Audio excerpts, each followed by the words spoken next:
Thank you, Mr. Chairman. I am Councillor Richard Cleaver, and the application site is located within my district council ward. This application has provoked more objections to be sent to me than any other application in my ward during my time as a councillor, and reading the officer's reports I can understand why. The report states that the site is located in open countryside, and then in paragraph 7.5.4 states that, in this case, the proposed development scheme is not identified as one of the forms of development considered to be acceptable within the open countryside. Exactly. This is the key statement for me, and it should be the clincher. But the report then tries to argue otherwise, but for me these arguments don't stack up.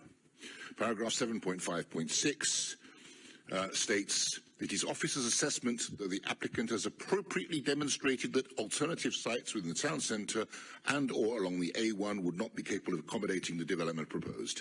I disagree. We are missing a trick here. First and foremost, by far the best site is on the unused land alongside the A1 inside the loop formed by the slip road at the junction close to the site. This would be ideal, but sadly an ill-conceived red tape policy by National Highways prevents it. But also, there is Exeter Park site, adjoining the A1 to the north of the site, which is an allocated site for commercial use within the SK local plan. And then there are also existing local businesses. Imagine seeing on an EV app as you drive down the A1, there's a reasonably priced rapid charging facility in a local car park just off the A1 where you can use the toilets, get refreshments, and there's a garden where the children can run around. Ideal. And there are possibly such alternative sites, and this should be explored.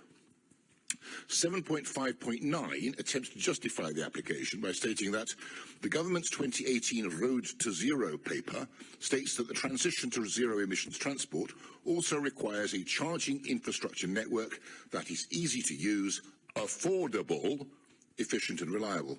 Affordable. This site?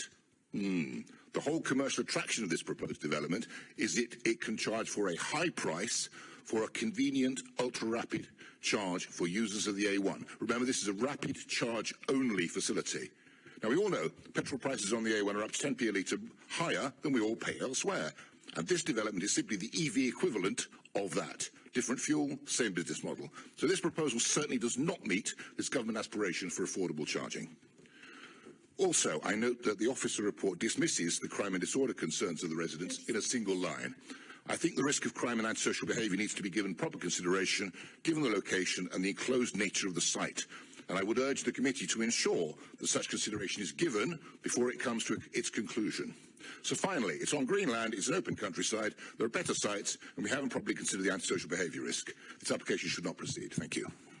Thank you. Any questions to the